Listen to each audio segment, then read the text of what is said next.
A gente vai começar a falar aqui do Ethereum, tá?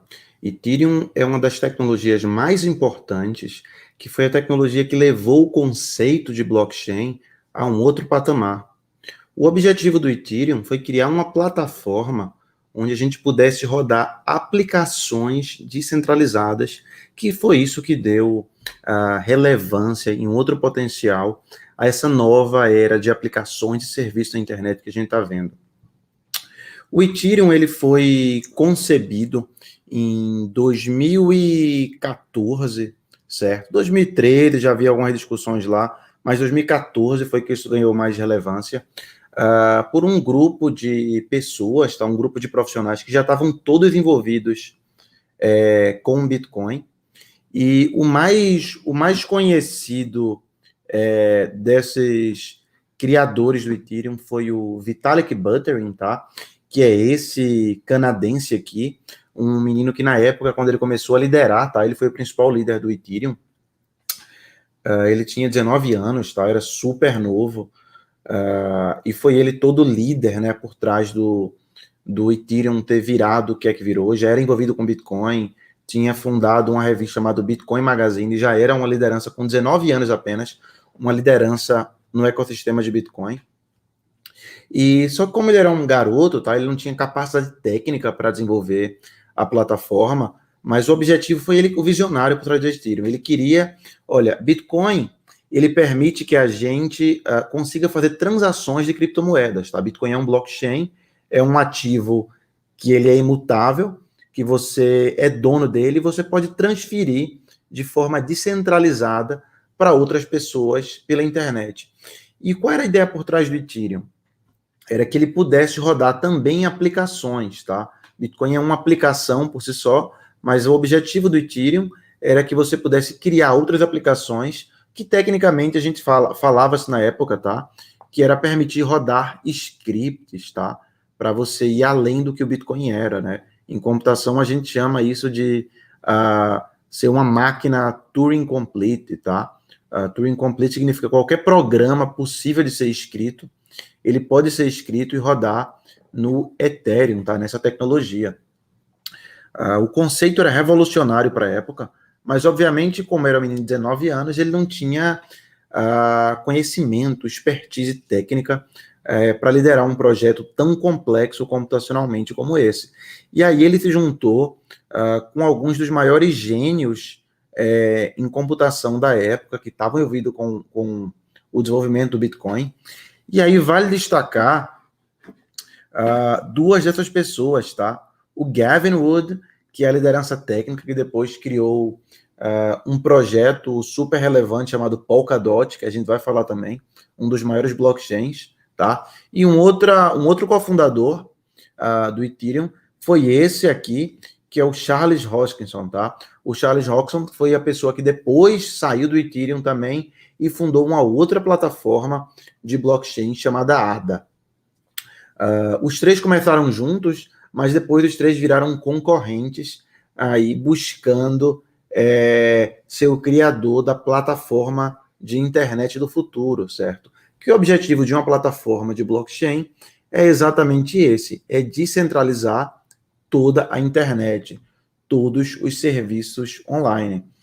E no final, em última instância, a gente está investindo aqui, tá? Quem investe em plataformas de blockchain ou plataformas de smart contracts, tá buscando aí, tá investindo nessa possível revolução.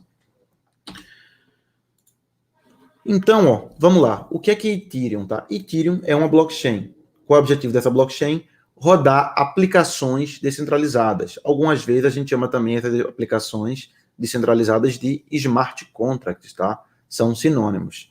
E diferente do Bitcoin, que Bitcoin é uma plataforma e Bitcoin também é uma moeda, o Ethereum, certo? Ele tem uma moeda nativa chamada Ether, tá? Então o Ether é utilizado para as transações no blockchain do Ethereum. E aí o blockchain do Ethereum você pode criar outras moedas, outros tokens, mas você sempre vai utilizar o Ether como uma moeda nativa para pagar essas transações, certo? Para transacionar qualquer outra moeda que rode na plataforma que rode no blockchain do Ethereum, sempre vai ser necessário utilizar Ether, que é a moeda nativa do blockchain do Ethereum. O Ethereum foi o principal e o mais importante blockchain, e ele conseguiu ter muito sucesso aí, seguindo esses preceitos do Bitcoin, que o Bitcoin já tinha criado. Quando eu falo em blockchain, certo? O blockchain do Ethereum aqui, eu estou falando de uma rede de computadores, tá? Uma rede de computadores global, descentralizada, sem dono, que está rodando no mundo todo, conectada e até mesmo acima da internet. E quando eu falo de Ether, da moeda, aí eu vou para uma lógica mais parecida com a lógica do Bitcoin. Contudo, o Ether, como uma moeda, ela tem muitas diferenças em relação ao Bitcoin. A primeira delas é que o Ether, certo, é infinito. A gente sabe que o blockchain do Bitcoin permite no máximo registro de quantos? 21 milhões de Bitcoins, tá? O Bitcoin, ele é tão valioso e o preço cresce tanto, por quê? Porque ele é finito e escasso. Então, necessariamente, com o aumento do interesse por Bitcoin, quanto mais pessoas entendem do que é Bitcoin, o preço do Bitcoin tende a subir. Por quê? Porque a oferta dos Bitcoins, ela é finita, limitada, escassa, e por ser blockchain é impossível criar Bitcoins artificialmente. Já Ether não. Ether tem uma outra regra, uma outra lógica, tá?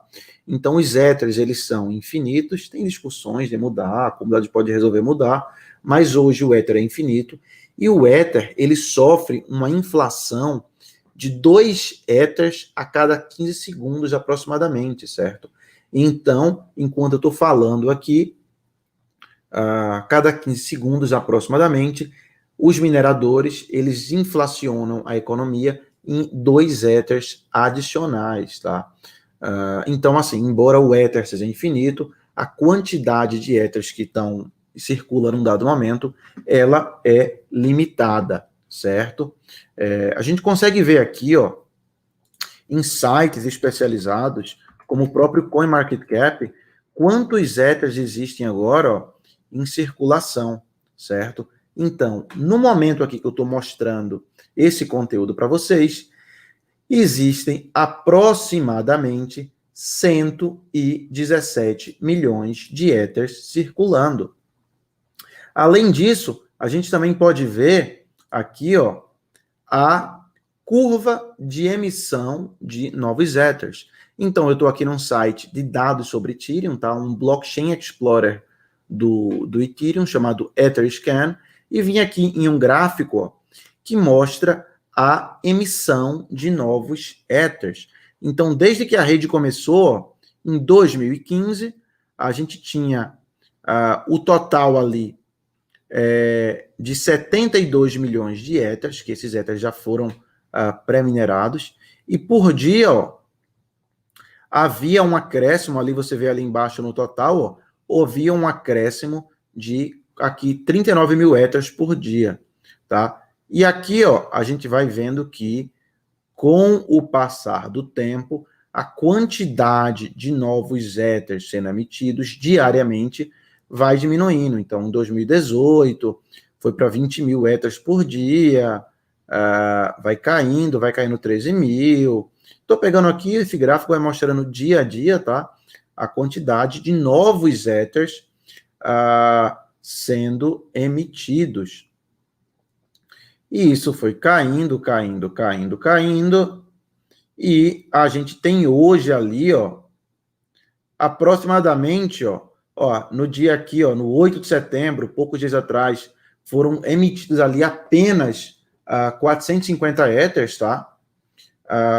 E no dia de hoje, aqui que eu estou gravando, 10 de setembro, foram emitidos 6 mil novos Ethers no blockchain, tá? Então, embora o Ether ele seja infinito, em total, porque é infinito, porque o tempo é infinito, mas a quantidade de Ethers emitidas no único dia, ela é limitada, tá? E essa quantidade vai cair, tá? Existe uma previsão, um roadmap, que isso vai cair ainda mais, forçando o preço do Ether, tá, a subir, certo? Então, eu acredito muito em Ether, é uma tecnologia muito poderosa, é uma tecnologia revolucionária, e quanto mais escasso o Ether for, mais o preço vai tender a subir, certo? Uma outra coisa interessante da gente ver aqui, tá? Eu entrei em outro site aqui, deixei aberto, chamado Ethernodes, tá? Isso mostra aqui a quantidade de nós, certo? Que estão conectados no blockchain do Ethereum e onde esses nós estão. Então, você nota aqui uma concentração muito grande nos Estados Unidos, tá? Aqui na Europa também, e alguma coisa na Ásia. Então, o que é um nó? É um computador que ele está conectado diretamente ao blockchain. Eu poderia rodar um programa aqui no meu computador e rodar aqui também do Brasil, se eu quisesse, se eu tivesse interesse de fazer isso. E o custo de fazer isso é relativamente baixo, tá? Não tem muita complexidade. Acontece que, como a energia no Brasil e os países aqui é muito mais cara, a maioria dos investidores brasileiros preferem rodar esses nós, minerar Ether em outros países. Então, retomando aqui, por que as pessoas investem em Ethereum se o Ethereum não é tão escasso quanto o Bitcoin? Tá? A lógica para investir em Ether é um pouco diferente da lógica do Bitcoin, certo? Quando você está investindo, quem aposta no Bitcoin está apostando num ativo digital, num ouro digital, finito, escasso, inconfiscável, que ele tem uma política econômica totalmente não controlada por governos e pode dar muito mais segurança às pessoas, certo? A lógica de investir em Bitcoin é uma lógica necessariamente, principalmente econômica, tá? Já quem investe em Ether, não. Quem investe em Ether está investindo em um combustível, tá? Que pode ser o combustível principal da nova geração de internet. Então, eu gosto muito da analogia que, olha, se Bitcoin é um ouro digital, finito, escasso, como o ouro é na natureza, o Ethereum, ele é um petróleo, tá? Ele é um óleo digital, que embora o petróleo seja muito mais abundante do que o ouro, o petróleo ele existe para ser usado, né, para ser queimado. Não existe para isso, mas ele tem um valor econômico por causa disso. Então, a mesma lógica é do Ethereum, do Ether. Por que as pessoas compram e usam Ether? Para rodar aplicações descentralizadas, tá? Então, quando você usa uma aplicação de internet, você tem servidores, você tem infraestrutura, você consome energia elétrica, existe infraestrutura física, tá? No Ether, não. No Ethereum, não. Aplicações no Ethereum, elas consomem Ether, tá? E o objetivo é criar essa nova geração de aplicações mais seguras, mais estáveis, mais confiáveis e à prova de fraudes, por exemplo. Agora, se o Ether é tão bom, tão maravilhoso, por que o Ether não dominou o mundo ainda? Por um problema muito grave, que é a base de todo o resto das outras tecnologias concorrentes de blockchain. O Ether, ele tem um problema muito grave, tá? O Ethereum, ele está com muita dificuldade de escalar. O que é escalar? É aguentar mais transações, tá? Então, a tecnologia do Ethereum, ela tem sofrido muitos gargalos. Então, é tanta gente querendo usar que o blockchain não dá conta, o blockchain fica entupido de transação, e quando ele fica entupido de transação, o que acontece? As taxas de transações ficam muito caras, certo? Então, imagina uma festa que muita gente quer entrar ao mesmo tempo, o que acontece? O ticket, o bilhete da entrada da festa fica muito caro. E é o que acontece com o Ethereum. Eu já cheguei a pagar mais de 100, às vezes $200, para realizar uma única transação. E esse é o principal motivo que o Ethereum está dando espaço para outros blockchains concorrentes, para outras plataformas. É por causa disso que Binance Smart Chain, que Matic, que ADA, que outras plataformas têm crescido tanto, tá? E é o que a gente vai estudar aqui, entender as outras plataformas e quais são os melhores oportunidades de investimento. Tá bom? Aguardo vocês nas próximas aulas.